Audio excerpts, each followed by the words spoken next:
Boa noite, amigos e amigas do Hora da Ceia Entrevista.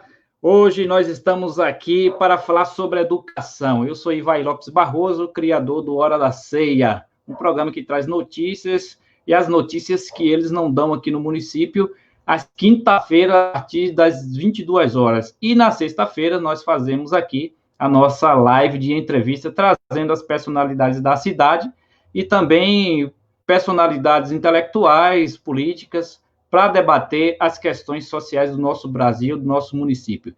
Então, um abraço a você que está chegando agora, está chegando na nossa live, compartilhe a nossa live e publique para mais pessoas, para que essa live progressista chegue àqueles que o algoritmo do Facebook não está direcionando para aqueles seus amigos, parentes, familiares e aquelas pessoas que querem saber de educação. Eu estou com a Sidneiva Gonçalves, ela está chegando aqui, já está, na realidade, aqui conosco, e vai tratar da educação e do ensino EAD, o ensino à distância da Escola Pública Municipal. Boa noite, Sidneiva, tudo bom? É uma honra para a gente, do Hora da Ceia, estar aqui com você, estar recebendo aqui você para falar sobre educação. Um tema muito importante, você que é educadora da rede estadual de ensino, é importante que as mães, os pais, os amigos estejam, todos aqueles que têm filhos, primos, parentes, todo mundo na escola pública,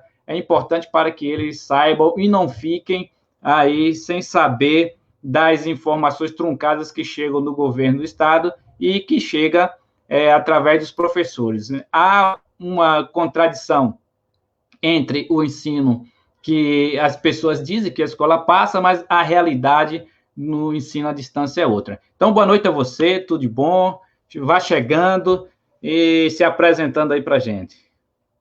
Boa noite, Ivaí, boa noite, nossos companheiros que estão nos assistindo. Então, eu sou a professora Sidneiva, como você colocou, já estou no estado já há 25 anos, né, na educação pública no estado. Atuei esse tempo todo, né, em Cornélia, agora estou residindo em Londrina, mas não deixo de estar participando e debatendo, né, a educação, tá?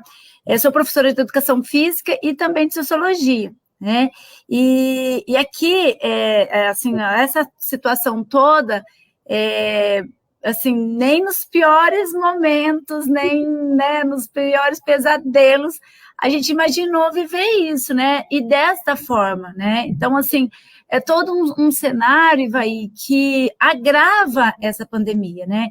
Então, a gente começa a analisar a política educacional que a gente está vivendo, né, com esse governo, que muitas pessoas, né, do governo federal, muitas pessoas falam, ele não tem projeto para educação, né? E eu discordo, eu falo, o fato de não ter projeto é um projeto, né?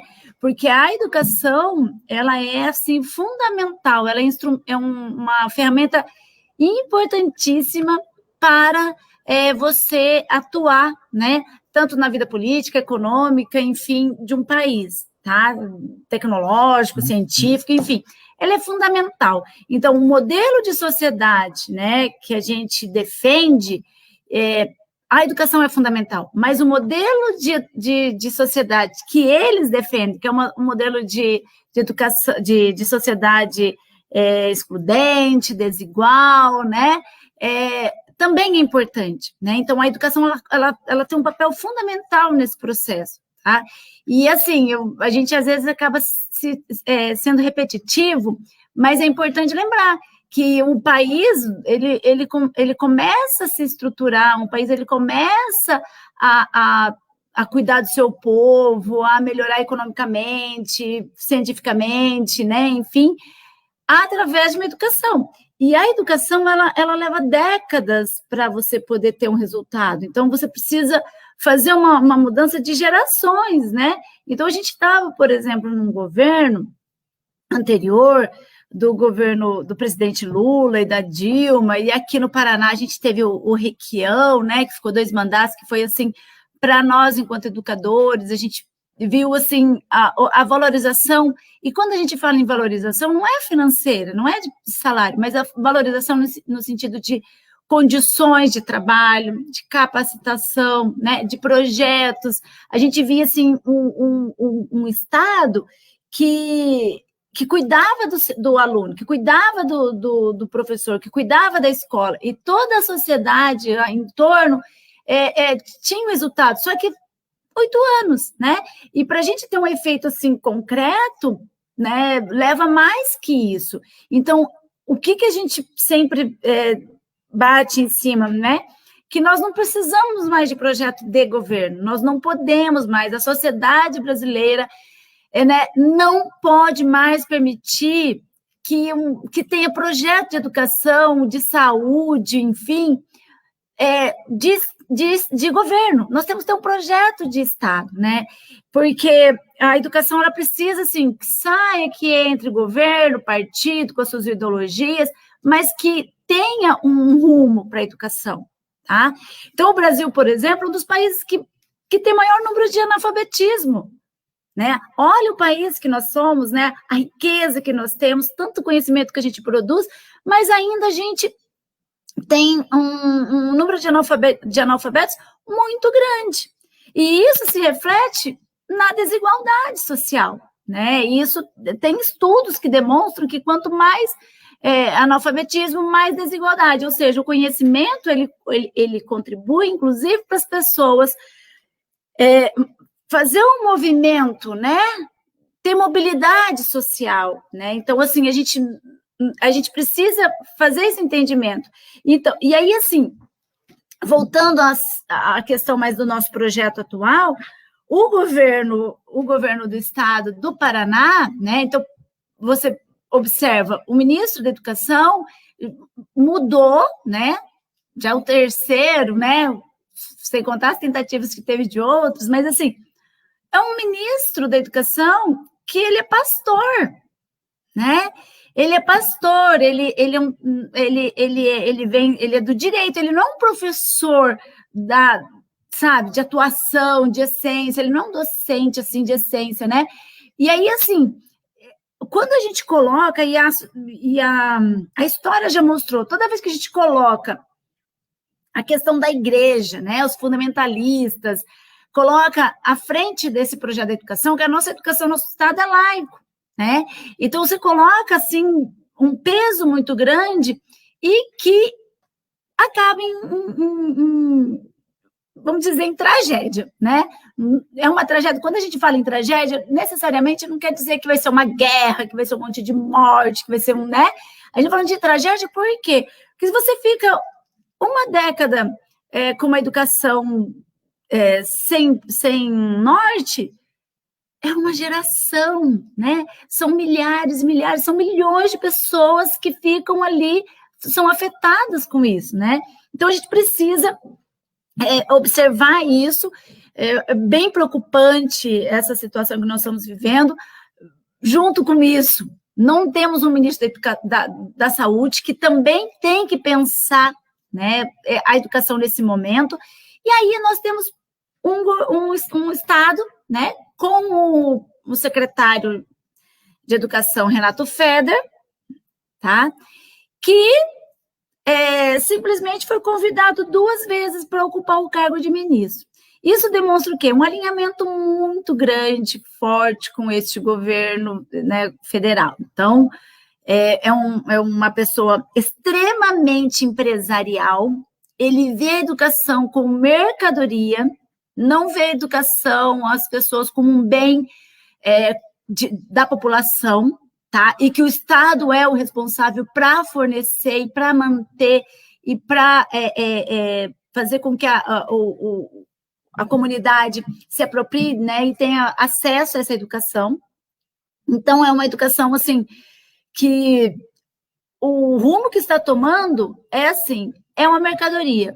Quem tem dinheiro, tem posse para comprar, vai ter, né? Então, isso que eu tô colocando aqui, as pessoas, ela é alarmista, né? Como eu já ouvi várias vezes, ela é alarmista, da onde está tirando isso? Assim, não precisa ter uma bola de cristal, né? Porque algumas coisas que estão acontecendo na educação hoje, a gente já falava há 5, 6, 7 anos atrás. Então, é porque a gente entende toda essa engrenagem, né? É um empresário, tá? Que tem um patrimônio altíssimo, né? De milhões. Ele está aqui para ganhar 30 mil reais, né? não é isso? E aí chega, né, tem essa pandemia, a gente já vem num processo assim, de sucateação, de privatização, de falta de capacitação para os professores, e apontando para uma educação EAD, tá? Estava apontando. Então, quando chega a pandemia, Ivaí, foi assim um momento crucial para eles, né? Ó, por lá em 2 semanas implantaram, contrataram uma empresa que a gente tem, assim, está sendo acusada, né? Tem denúncias de que da forma como foi feito nesse projeto, tá? Coleta dados, né? Muito de milhões de crianças, de adolescentes, de estudantes, tá? Porque essa empresa, ela não atende só o Paraná, ela atende São Paulo, Amazonas, Pará, enfim, outros estados e municípios.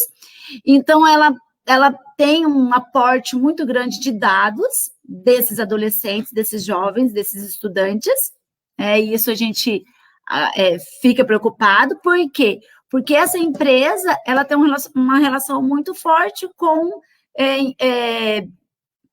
políticos ligados ao governador Bolsonaro, ao presidente Bolsonaro, entende? E aí a gente vê toda essa situação, que é um emaranhado, mas ela acaba sendo fácil de você entender, né? Ela vai daqui, pipoca dali, pipoca daqui, mas você, no final, você volta naquela nossa dificuldade, não dificuldade, na nosso medo, né, dessa guerra híbrida, dessa situação toda de informações, porque hoje qualquer um, né, sabe que o produto mais caro no mundo não é mais o petróleo, não é o ouro, os dados, são os dados das pessoas. Então, hoje, a pessoa que detém o maior número de dados de indivíduos, ela tem um grande capital aí, né, para poder negociar, né?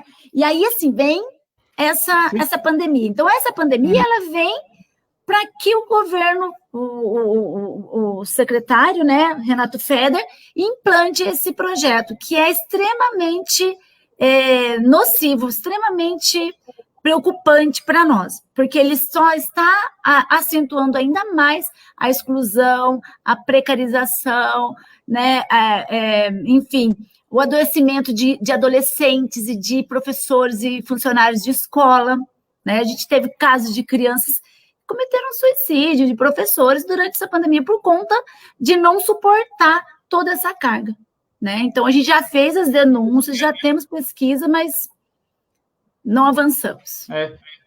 Você falou em guerra híbrida, então eu indico aqui para o pessoal do Hora da Ceia o livro Guerras Híbridas, né? Muito bom esse livro, eu estou no meio dele, muito bom mesmo. As pessoas... Mas, Sidney, assim, essa introdução muito boa que você fez, ela reflete aí, de modo geral, tudo que a educação passa no aspecto político. A gente sabe, você falou que a informação é tudo, os dados... É assim, e foi assim que o Bolsonaro ganhou as eleições. Em uma semana ele ganhou as eleições porque eles sabiam o que as pessoas pensavam, o que as pessoas queriam, os desejos das pessoas, isso através dos dados do Facebook, aquela questão que nós já vimos, já debatemos até aqui, eu, no Hora da Ceia também, nas quinta-feira, eu falo disso, sobre a guerra, essas guerras híbridas que nós estamos passando. Eu estive vendo a Cambridge Analytics, que é aquela empresa que coletou todos os dados, e aí, especificamente, ela passava as informações para as pessoas propensas a receber aquilo lá, porque, basicamente, as pessoas vão para as redes para entretenimento, né? E procurar desejos que elas querem. E daí, sabendo disso, eles vão jogando informações aí distorcidas da realidade, negacionista, e com isso vem o ódio. Mas, enfim, isso aqui nós já debatemos muito, né? Você falou bem aí sobre essa educação, os vendilhões da educação, não muito... só para aproveitar... Mas, assim, pode falar. Quem está nos assistindo aí, que tem na Netflix um documentário chamado Privacidade Hackeada. É um documentário muito importante, bem interessante. Fala até do nosso país, tá? Só para dar uma dica. Eu tenho um grupo no Telegram, eu formei um grupo no Telegram, Boas Leituras. E lá nele, além desse link do Privacidade Hackeada, a gente tem outros vídeos que quem quiser desejar pode passar aqui no meu 8415-4070. Aí eu incluo, né, quem quiser mandar aí o número, eu incluo lá no Telegram, a gente tem indicações de livros, vídeos nessa linha. Mas, Sidney, vamos entrar aqui na forma específica aqui do Paraná, que é o que interessa aos pais, e eu também sou pai de aluno, e aí a gente teve o Conselho Tutelar teve até aqui em casa, no bairro inteiro, porque houve muitos problemas, né, por conta disso, até o Conselho Tutelar foi envolvido na situação, porque havia uma contradição, que as mães iam na escola, e, na realidade, a escola depois se eximiu e mandou todo mundo ir para o Conselho Tutelar e procurar saber dos pais, porque os alunos não estavam ali interagindo, fazendo as tarefas da escola. Mas eu queria falar, quando eu te conheci, você até me deu um livro, não sei se foi você que me deu um livro, ou se foi eu que comprei, né? Eu sei que você é mão de vaca demais, mas esse livro aqui na minha estante, ele é meu livro de cabeceira. Tá vendo ele aqui, ó? Pedagogia. Eu queria começar. Vou começar aqui para as pessoas. Assim, ó. Eu queria começar. Eu não consigo decorar, mas eu gosto muito disso aqui e é uma coisa que me norteia aí no campo da educação. Assim, seria uma atitude ingênua esperar que as classes dominantes desenvolvessem uma forma de educação que proporcionasse às classes dominadas perceber as injustiças sociais de maneira crítica. Isso é tudo que você falou aí, eu acho que isso aí é fundamental para a gente entender o que a educação representa contra as classes dominantes. E, assim, eu queria que você falasse aqui mais especificamente sobre como estão... Você falou dessa empresa, que é a mesma de São Paulo, né? É uma empresa que trabalha... Então, assim, o acesso a boas leituras... eu até anotei aqui, as escolas equipadas, professores capacitados e valorizados, né? Se acontecesse isso, eu sei que o Brasil, a educação, poderia estar próximo de uma nação igualitária. Mas eu sei que esse ensino aí, a distância, nessa quarentena, não diz mesmo a realidade dos alunos e professores da rede pública. Isso é fato. Tem gente que falou assim, Baiano, eu gosto de você, quero acessar você na internet para assistir seus vídeos, mas meu pacote de dados não dá, cara.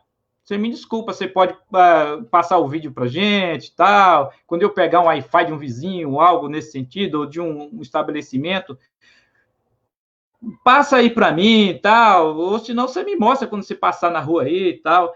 E assim, a realidade é excludente ou não?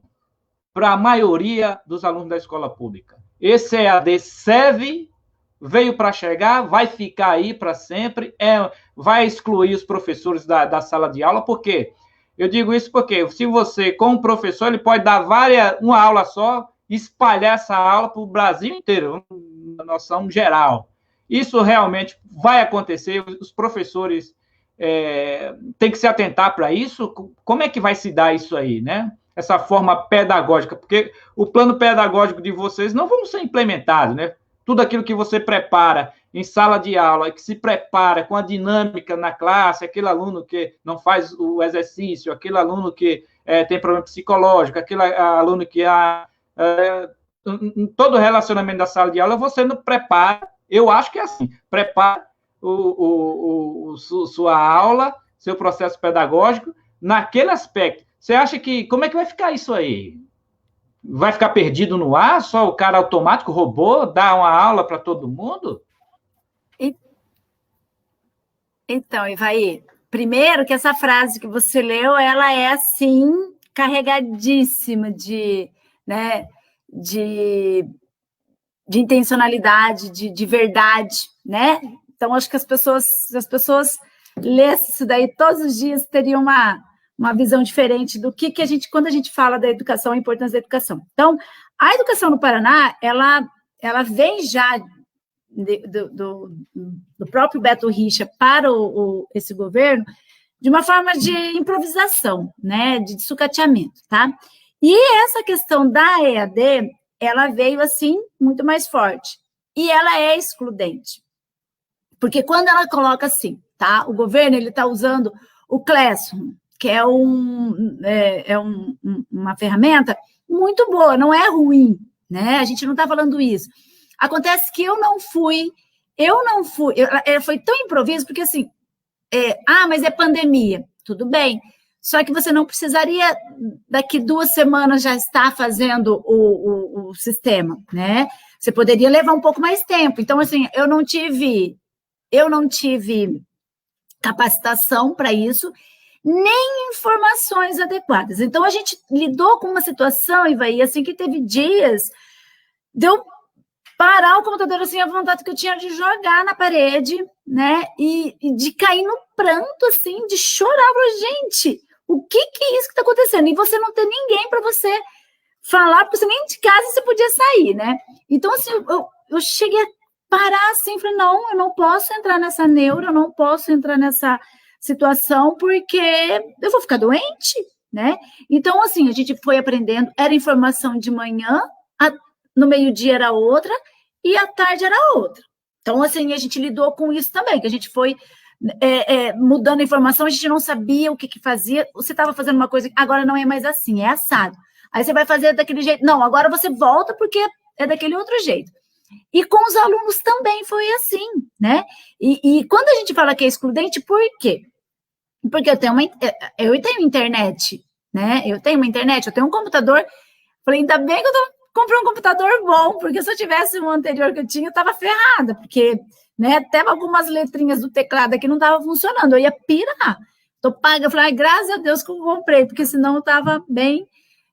Só que quando você fala assim, o governo, ele disponibilizou aula na televisão, tá? Então, ele tem uma aula na televisão, ele tem um aplicativo no celular, e eu não baixei no aplicativo no meu celular, porque o meu celular não comporta, tá? Eu não vou trocar o aparelho por conta disso. E o meu computador, e ele tem também o acesso no computador. E o governo, ele liberou, né, uma internet que as pessoas conseguem acessar, todas as pessoas têm acesso à internet de graça, né? Só que é o seguinte, primeiro, quando você fala de acesso à internet, tá? As pessoas podem ter acesso à internet, mas elas não têm os instrumentos. Então, ela não tem um computador que comporte, né? Ela não tem um celular para baixar o aplicativo e para manusear e para verificar, entendeu? Então, assim, não é só você dar a internet para a pessoa. Você tem que dar os instrumentos tecnológicos para esse indivíduo, tá? Então, por exemplo, eu tenho um relato de alunos que a mãe falou, olha, ele não vai ter mais acesso ao sistema, por quê? Vendi o celular para comprar comida. Né? Uma outra aluna, eu fiz uma perguntinha lá, né? Para ela conversar, né? Era sobre dança. Olha, conversa aí com a família, conversa com a família, o que vocês pensam da dança, né? Dessa questão dos preconceitos em relação a algumas danças, né? Para interagir. Ela falou, professora, eu não posso conversar agora. A minha situação, a situação aqui está muito difícil. Aí depois eu fui, nossa, mas era uma frase assim bem pesada. Aí eu fui verificar tudo, eu estava passando por processo de desemprego, o pai saiu de casa, deixou as... E aí você quer assistir uma aula de 50 minutos da minha disciplina, da de português, da de matemática, tem 5 aulas no dia. Você imagina, Ivaí, 5 aulas, 50 minutos para a criatura ficar lá na frente da televisão, só que ele tem um irmão mais velho, ele tem um irmão mais novo, que também vai precisar desse mesmo aparelho. E essa família, ela não consegue, ela não dá conta. Por quê? Porque nossos alunos, então ele vai pegar o material lá na escola. Primeiro que a gente abomina isso, né? Assim, por quê? Expõe o funcionário, tá? Ao contágio, expõe a família do aluno, expõe o aluno, expõe o professor que vai fazer a correção, tá? E aí, esse aluno, ele recebe um material, tá? Com as atividades, mas ele não é autodidata. Ele não é autodidata. Então, ele precisa dessa interação. Porque, por exemplo, quando eu estou conversando, quando eu estou falando de um conteúdo, né? Eu estou trabalhando um conteúdo com o aluno, eu olho para o aluno, para a turma, eu sinto, eu percebo se eles estão aprendendo ou não. O aluno não precisa perguntar para mim, eu vejo, sim, a gente tem esse feeling, né? De perceber que o aluno não aprendeu. Você olha para ele e fala, não aprendeu. Aí você faz de uma outra forma, você utiliza elementos. Existe uma interação, né? O que não está ocorrendo. Então, nós, do sindicato, inclusive, nós estamos batendo firme. Não é EAD, não é educação à distância, é uma educação remota, tá? É uma educação remota, não é EAD, porque a EAD, ela tem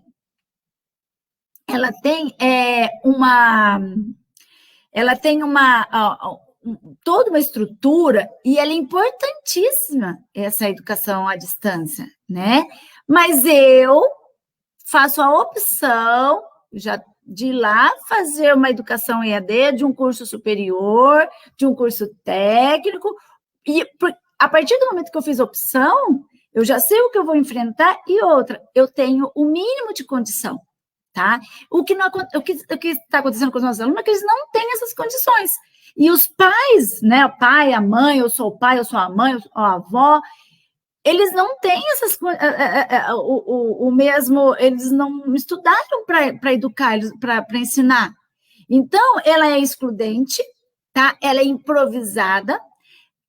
Tem estudos que 87%, foi feito um estudo pela Universidade Estadual de Londrina, 87% dos professores relatam algum problema de saúde ocasionado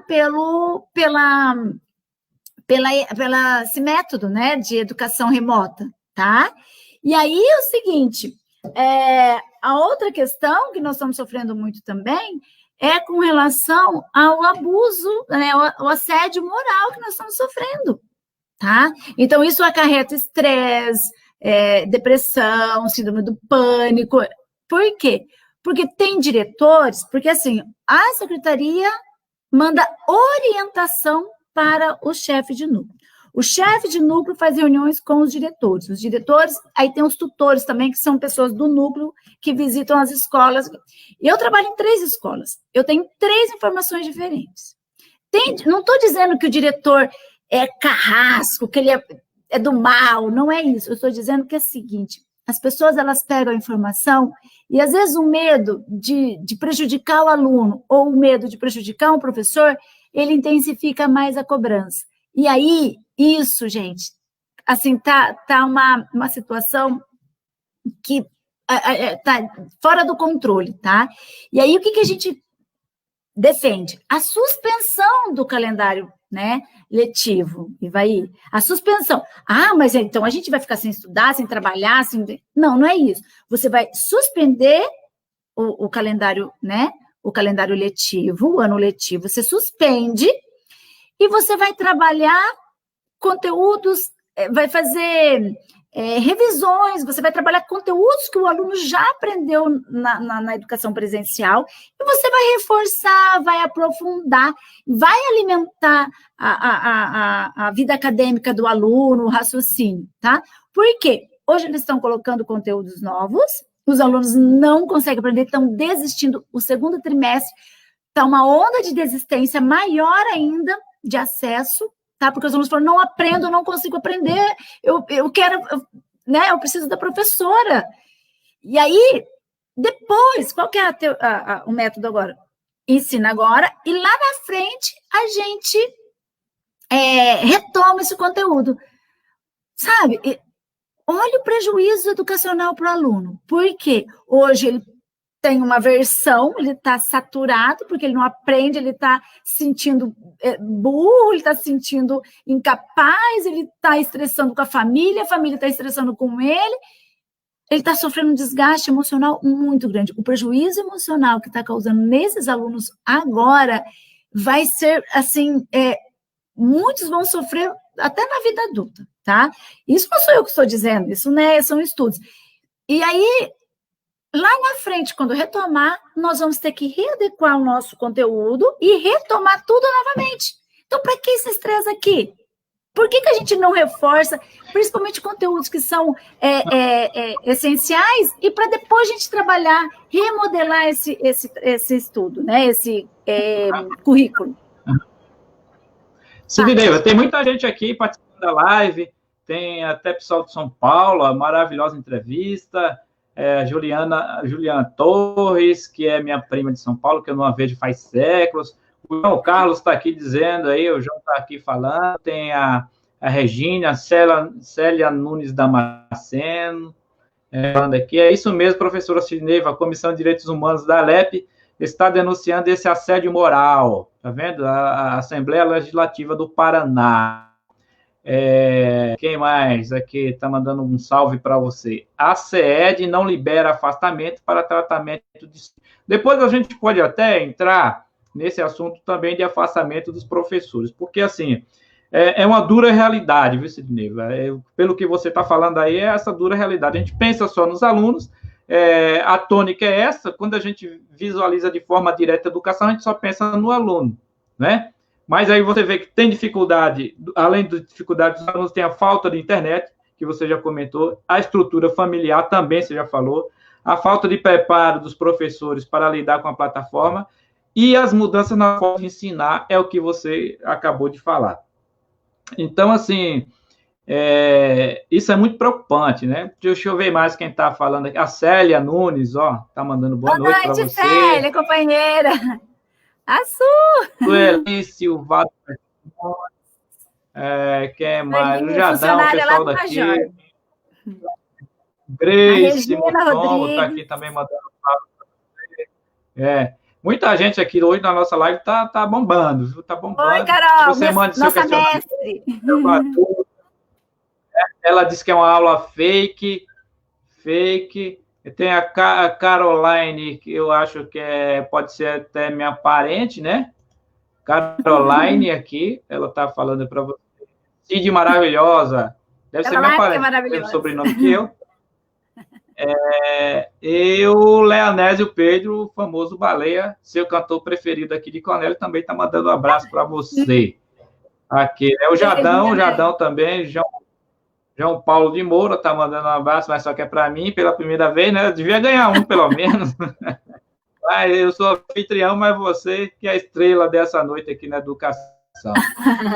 E quem mais? O pessoal que está aí, o Rafael Sampaio também está participando da nossa live. Ele está dizendo aqui que, infelizmente, o que estamos vendo é que as pessoas são responsáveis pela educação, não estão pensando dessa forma. Concordo em gênero, número igual com a Sidneiva. Aqui o pessoal participando bastante da nossa live, nossas lives da quinta-feira. Lembrando a você que a gente tem um giro de notícias que eles não dão sempre na quinta-feira, a partir das 22 horas, você vai dormir informado. Tá vendo, Sidneiva? Eu acho que você nunca participou do meu giro de quinta, você só participa das minhas lives, que é para ficar cutucando os outros lá nas minhas lives. Então, por favor, assista as minhas lives das quinta-feiras. Eu sei que você dorme com as galinhas, né? É cedo. Na Bahia fala assim, dorme, porque a galinha escureceu. Eu fico o dia todo na frente do computador. Agora vamos seguir para os meus bombardeios, né, que eu preparei aqui. Até agora a gente está falando o que a gente pensava e que você também, nessa introdutória, já estamos indo para a última meia hora, o tempo passou rápido, né? A gente às vezes fica assim ansioso pela entrevista, mas a gente fala tanta coisa boa que passa rápido que a gente nem, quando vê, já acabou a entrevista. Mas, assim, você já falou que vocês não estão dando conta da demanda, né? há uma dificuldade de acessar o sistema, mas aqueles professores que já estão, você falou que tem até suicídio, né? Por parte do aluno, também eu acho que eu sou de uma categoria diferente, mas eu sou apaixonado pela área de ensino.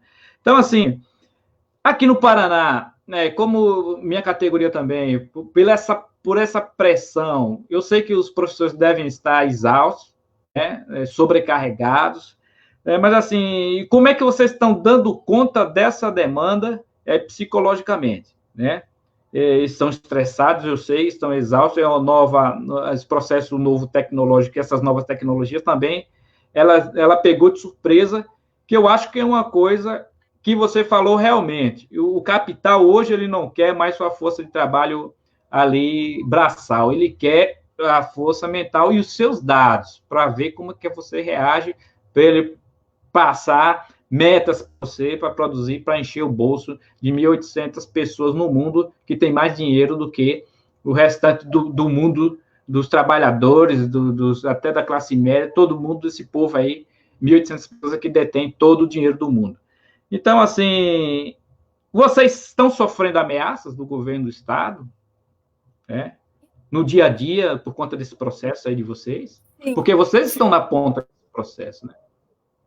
Então, Ivaí, é assim, olha, como que funciona, para as pessoas entenderem também o nosso lado, porque assim, muitas pessoas vê o processo ali do lado do aluno, né? Então, por exemplo, o governo, ele começou a gravar umas aulas e postar as aulas, e aí a gente não podia excluir essas aulas. As aulas tinham que ser de cima para baixo, não importa o seu jeito de trabalhar, não importa o seu método, não importa o seu planejamento. Era o que o governo mandava. Aí, daqui a pouco, não, pode excluir. Aí eu excluí, porque assim, vinha aula de 50 minutos, eu falava, gente, impossível deixar uma criança na frente de uma televisão, ou de um computador, ou de um celular, 50 minutos para assistir uma aula. Falei, não. Então, eu preparava o material, porque a educação física não tem livro, tá? E, além disso, esse ano mudou muito os conteúdos. E aí, esse aluno, a gente entrava, né? E postava atividade, deixava um recado para ele, e a gente interage. Assim, tem um mural onde ele ele pode interagir e as pessoas lerem, né? Quem entrar naquela turminha vai ler, ou ele poderia fazer individualmente. Então, a gente faz individualmente. Olha, você errou em tal questão, procura, pesquise mais sobre isso, né? Olha esse texto aqui, refaça essa atividade, né? Aquela coisa. Então, a gente ia interagindo no chat individual do aluno, certo? Lançava a notinha deles, enfim. O governo, ele queria, assim, ele queria provar que o aluno estava tendo acesso, porque o governo diz que tem 99% de acesso, e não é. Nós temos, por exemplo, mais de 300 mil crianças que pegam material na escola, tá? Sem contar as crianças que a gente não teve nem acesso nenhum com elas, nem de telefone, nem com o pai, nem com a mãe, nem com ninguém, tá? Então, o aluno, ele queria números, né? O que ele fez? Ele pegou e criou um link para o aluno entrar e pôr a presença dele. Porque como que era a presença? O aluno entrou, qualquer horário, qualquer dia. Ele fez aquela atividade, ele deu conta daquela atividade, que equivale a essa semana de aula, ele tem presença. O governo pegou e criou um link que ele tinha que entrar no link e clicar a presença dele lá. Só isso. Para o governo, se ele estava fazendo a tarefa, se ele não estava, não tinha importância. Era criar para ele poder ter esse controle. E para nós, como que ele ia controlar a nossa presença? Não era eu postar atividade, não era o conteúdo que eu estava trabalhando com o aluno, não é a interação que eu estou tendo com o aluno através do chat, através das atividades, não é através do WhatsApp que ele manda atividade para a gente. Não é nada disso. É eu postar no mural. E aí que eu fiquei possessa. Que eu falei assim, eu não acredito que eu fico aqui horas e horas e horas no frente do computador, elaborando, escolhendo o conteúdo, um videozinho para mandar para o aluno, para complementar. atendendo os alunos, e o que vai interessar para o governo é um recadinho que eu dou no mural da turma, tá? Então, qual que é? Eu entro lá na turma e falo assim, boa tarde, vocês assistiram os vídeos, o que vocês acharam? Olha, assisto o vídeo, leio o conteúdo, é uma coisinha mínima, eu tenho que fazer. Então, hoje eu tenho 6 turmas, né? Eu tenho 9 aulas, eu tenho 9 aulas, mas eu tenho 6 turmas, que tem 2 que são aulas geminadas, né? Então, eu tenho que ir lá na turminha de todas escrever. Não importa o que eu fiz com eles individualmente.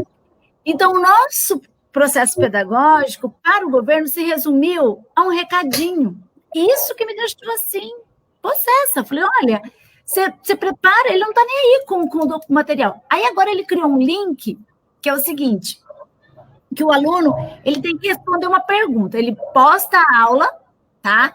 Lá, por exemplo, sobre o skate, tá? Eu estou trabalhando sobre xadrez com o meu aluno, tá? Estou trabalhando no xadrez com o meu aluno, que faz parte do meu programa, enfim, do meu cronograma. O governo está falando sobre o skate, o surf, tá? O surf, né? Aí, o que vai acontecer? O aluno ele tem que entrar lá, assistir às aulas e responder uma pergunta. Para ele poder ter presença, registrar a presença dele, ele tem que responder essa pergunta. Eu estou trabalhando um conteúdo com ele, mas o governo tem um outro conteúdo e o aluno tem que acessar e responder. Mas não importa se ele respondeu certo ou errado. Entendeu? E se eu quer dizer que esse conteúdo é do programado, já o conteúdo pedagógico já programado por vocês. Então, quer dizer, pelo que você está dizendo aí, o governo dá um conteúdo diverso, ou seja, diferente daquele que vocês estão lecionando ou que já estava programado, né? Chega a ser um absurdo isso aí. Porque, assim, ele vai postar aula amanhã. Eu não sei que aula que ele vai dar amanhã. Então, eu estou preparando eu já preparei aula já para 1 ou 2 semanas, entendeu? E pior, né? Se eu não postar nesse mural, se eu não postar no mural, eu levo falta, tá?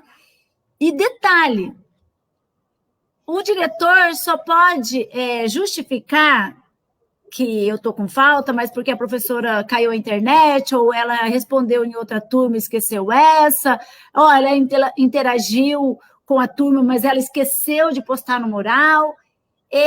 O que acontece? Ela só pode fazer 10% de professores, justificar 10%.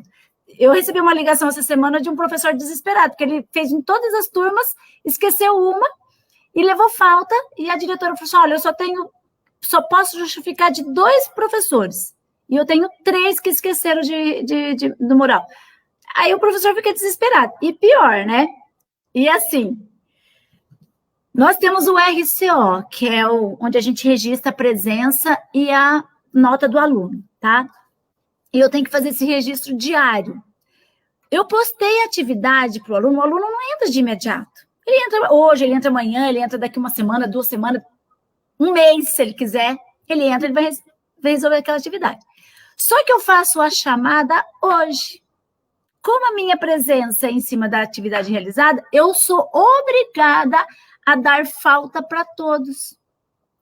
Aí amanhã esse aluno entra e faz atividade. Ele entra e faz atividade. Aí eu tenho que ir lá abrir a aula de ontem e pôr presença para ele. Aí depois de amanhã entra outro aluno na mesma data da aula de hoje. Eu tenho que abrir novamente. É desumano. É impossível fazer isso, porque eu tenho várias turmas, eu tenho várias aulas. Na semana eu tenho 30 aulas. Você imagina você entrar em 30 aulas para pôr presença para cada aluno que entrar. Por isso, Ivaí, nós, só para complementar, nós temos uma rede de proteção, né? Você tem uma rede, que é a escola, o conselho tutelar, a saúde, é uma rede de proteção do adolescente, que é ótimo, que a gente, né, já conseguiu resolver e ajudar muitos adolescentes e crianças por conta dessa colaboração. Então, a gente tem que fazer a busca ativa. O que acontece? O aluno não entrou, ele tem determinado número de falta, conselho tutelar. Entendeu? Não é a escola necessariamente que... A escola é obrigada a comunicar o conselho tutelar. Entendeu? Então, por isso que tem essa situação toda. E, assim, os pais estão saturados, os pais não estão aguentando, né? A gente sabe disso. Tá? Então, acho que é mais ou menos essa situação. Por isso que a gente está adoecendo. Então, é por isso que há essa desconexão entre o conteúdo, né, e o currículo, né? Eu acho que é isso que você está comentando aí, essa desconexão. E assim, como é que fica a jornada de vocês, professores? Há uma implicação jurídica sobre isso, sobre a jornada dos professores? Porque vocês praticamente 24 horas no ar, se bobear, não é? Trabalhando a todo momento. E aí tem as lives, que a gente tem que fazer com o pedagogo, com o diretor, o WhatsApp o tempo todo, porque a comunicação é, assim, quase que de hora em hora. Instantânea, né? A gente recebe as atividades de aluno, a gente manda para eles o comunicado, né? Porque assim, Ivaí, o professor, ele está entre ajudar o aluno, porque você fica imaginando o aluno lá na ponta, na casa dele, sem o acesso, ele pensando, olha, está tendo aula, eu não estou conseguindo acompanhar, não estou conseguindo aprender. A gente fica imaginando o sofrimento dessa criaturinha, né? Dessa pessoa. E, por um outro lado, você quer ajudar, você quer amenizar esse sofrimento dele. Só que você não sabe até que ponto, sabe? Você está forçando e piorando a situação dessa criança, desse adolescente, ou você está ajudando. Então, a gente ainda lida com isso, porque o conhecimento, Ivaí, o conteúdo, para ele ser apropriado pelo indivíduo, pelo aluno, pelo estudante, ele tem que ter significado. E quem dá esse significado é o professor.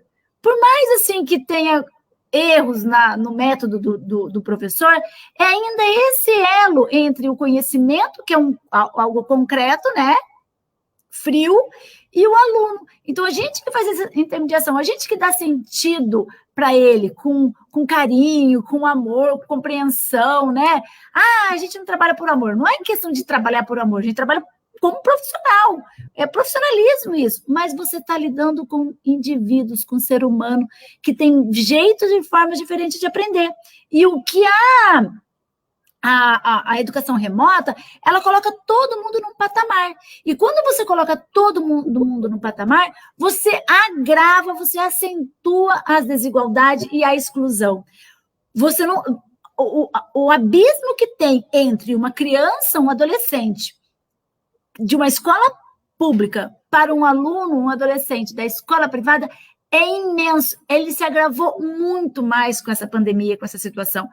Por isso que quando a gente pensa na educação, no retorno, a PP Sindicato está cobrando para o retorno, inclusive, dados científicos, respaldo de pesquisa, de algum embasamento teórico para você voltar. Porque como que vai voltar, né?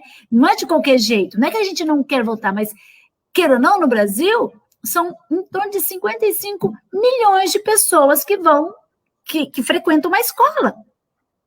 Né? Não quase 75% da população em idade escolar que vão para a escola pública.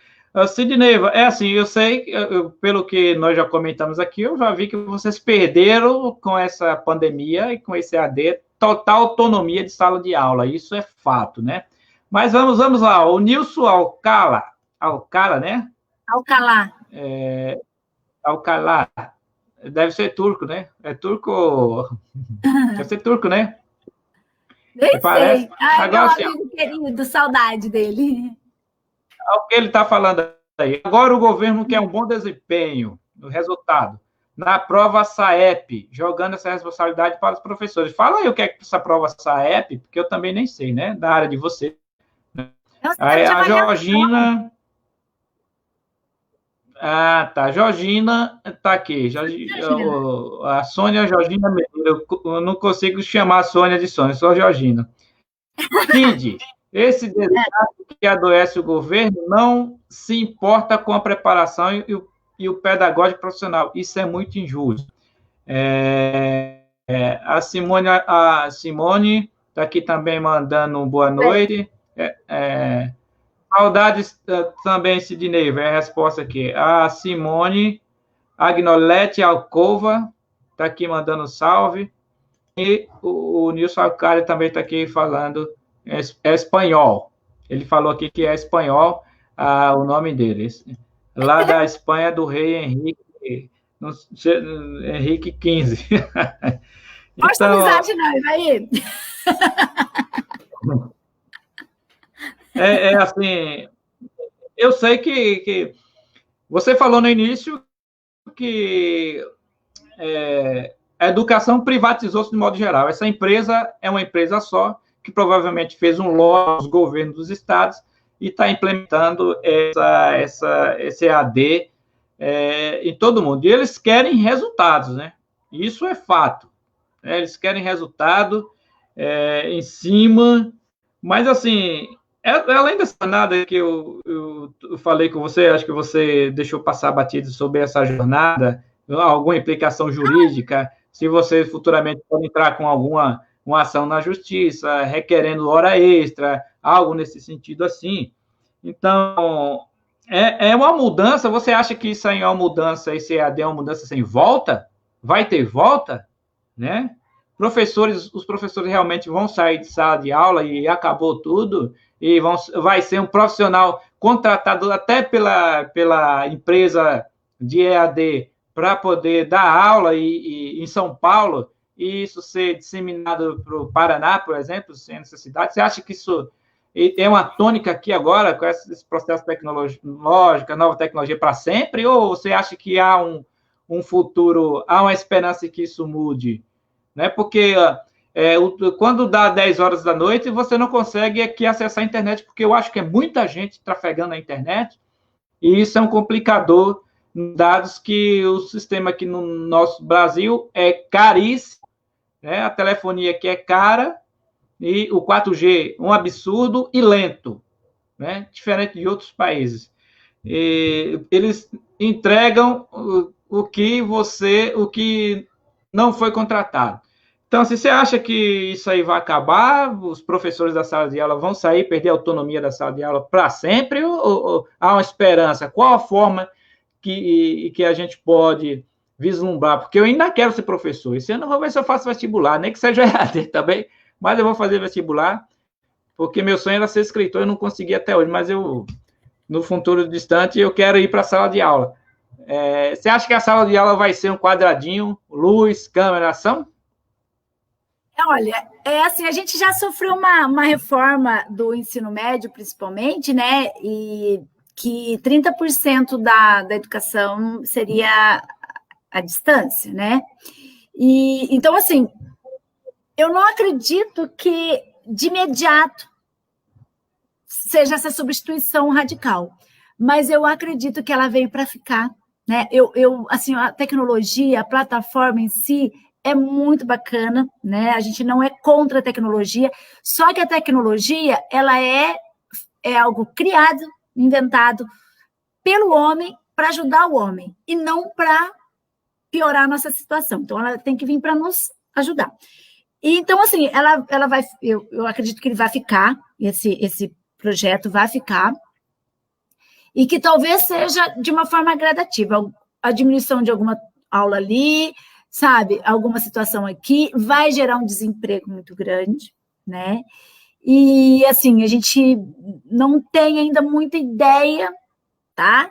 Mas é uma possibilidade, sim, tá?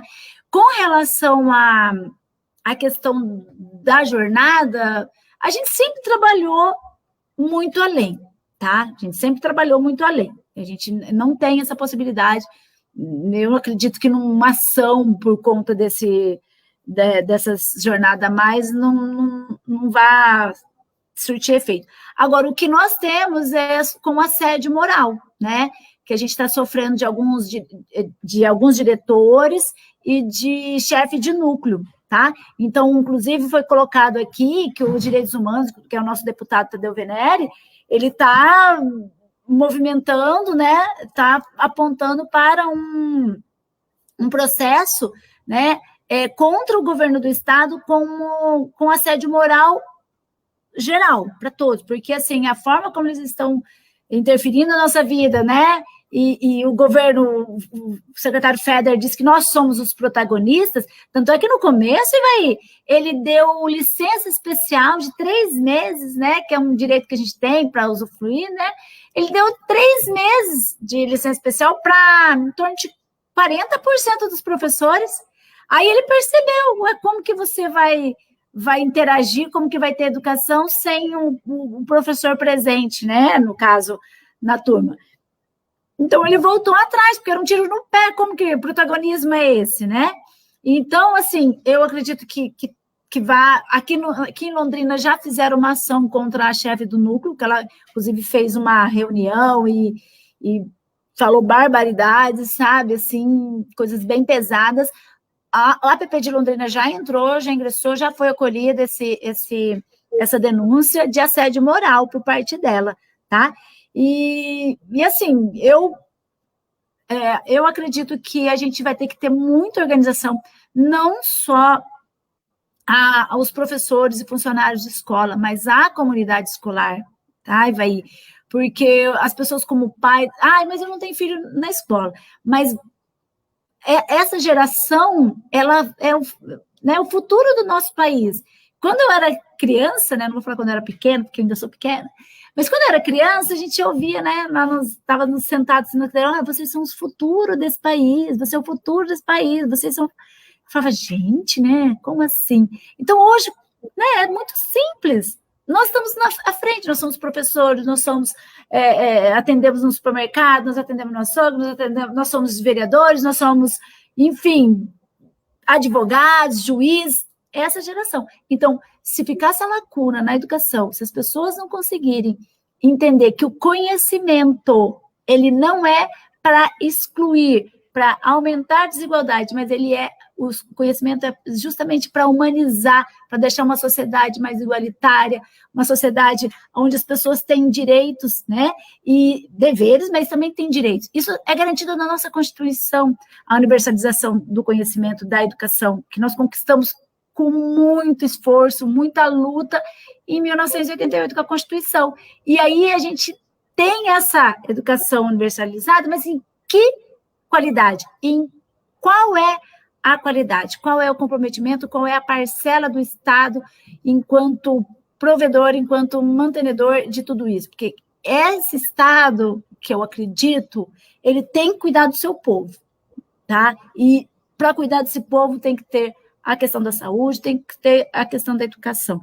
Principalmente, eu gosto de falar, quem já me viu, já ouviu algumas falas minhas, já sabe que eu sempre digo isso, porque eu li uma frase uma vez com o Theodor Adorno, ele escreveu sobre a emancipação do indivíduo, a educação para a emancipação, né? E ele diz o seguinte, que a educação ela não dá conta de inibir ou de deixar de existir os loucos de escritório, né? Como Hitler, porque ele estava se referindo ao Hitler, né? A educação não dá conta disso, porque são loucos, são pessoas extremamente, né, sem empatia nenhuma, enfim. Então, mas a educação ela pode formar pessoas emancipadas, autônomas, a ponto de não obedecer às regras, né? Então, uma pessoa só, Hitler não faria o estrago que fez, como tantos outros, se não tivesse pessoas que não agiam com seus pensamentos próprios e executaram o que ele comandou, como a gente está vendo hoje, né, no nosso país. Né? A gente tem um louco de escritório, eu não tenho medo nenhum de dizer que é um louco de escritório, uma pessoa extremamente, para mim, é um sociopata, tá? E está à frente do nosso Estado, e assim, tem um monte de gente executando, tem um monte de gente inclusive votando e apoiando essas pessoas. Acho que é mais ou menos isso. Não sei se você quer fazer mais alguma pergunta. Alguém tem alguma pergunta a fazer? É que nossa live tem 1 hora e você me falou que tem mais 300 lives, você deve ter alguns compromissos a mais. Mas assim, Sidney, muito, muito bacana a sua entrevista, uma honra para mim tê-la aqui conosco para debater educação. Eu gostaria de ficar debatendo, mas nosso tempo também, nesse tempo de pandemia, a gente tem que sopesar vários tipos de coisas. Então, assim, a educação é bíblica, para mim, isso é uma posição minha, porque conheceis a verdade e a verdade vos libertará. Isso é até bíblico, viu? Porque, se for paralelo, você sabe bem que à medida que você vai aprendendo, mais ignorante você fica, porque você quer conhecer mais coisas, domina a razão das coisas, a lógica das situações, que é para você ir se libertando de muitas amarras, né? Então, aprofundando esse conceito eu acho que é um salmo, né? Uma passagem de Jesus, mas é isso realmente o que fica. À medida, o conhecimento é tudo. É por isso que há uma trava em fazer com que essas crianças aprendam, os adolescentes aprendam e se liberte das amarras que os prendem.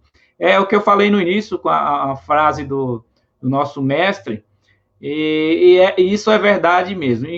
Enquanto houvesse essa ideologia de dominação, de disputa de poder, tanto nos 3 eixos que eu sempre falo que é o poder ideológico, o poder político e o poder econômico, essa sociedade vai ficar a duras penas lutando entre as classes, né, para poder deter a hegemonia. E, para nós, eu que sou sindicalista e você também, eu acho que não saiu da sua veia, apesar de que você foi para Londrina, né? E a gente tem que lutar por isso, a gente tem que lutar, fazer o máximo possível que tiver ao nosso alcance para não deixar a luta para que a gente possa melhorar essa sociedade e acabar fundamentalmente com as desigualdades, porque é na desigualdade que muitos aí até desvirtuam o conceito de meritocracia, né? Eu fico pensando como é que um aluno da periferia que está ali batalhando, não tem celular, tem que vender o celular para comer, e um cara que é lá do Jardim Bandeirantes aqui, tem tablet, tem, né, iPhone, tem computador, tem tudo ao seu alcance, as tecnologias, como é que esse aluno da periferia vai disputar com aquele filho do rico, né? Dos mais abastados. Então, assim, é nesse sentido que a gente tem que lutar para fortalecer, esclarecendo que a gente vai libertando as pessoas. Então, obrigado por ter tomado seu tempo, ter falado assim, mas a live foi muito boa. As pessoas pedindo obrigado aqui ao Nico, a Juliana, a Josefina, boa noite também. Muita gente aqui que entrou depois, a Silvana Vassoni, muita gente mesmo participou da nossa live, nem estava ouvindo. Quando não teve perguntas, é porque a live foi bem explicativa e bem esclarecedora. Então, muita gente participando, e a live eu acho que é uma das lives minhas que mais vai sair com bastante visualizações, porque esse número de pessoas que esteve aqui participando efetivamente foi muito grande. Então, boa noite para você, bom descanso, tome um vinho, leia um bom livro, e já que você vai sair com sua filha, um bom final de semana para você e tudo de bom. Eu deixo para você fazer as suas considerações finais, e aí um beijo para você e até essa pandemia acabar, porque a gente vai ainda ficar lutando aí cara a cara, porque só a pressão na rua e esses militares têm que sair do poder. Saindo do poder, a gente retoma toda a nossa estratégia de luta progressista e de igualdade social. Um abraço, fica à disposição.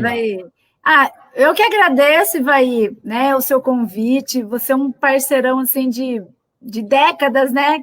Eu lembro que a gente fez uma vez aquele plebiscito para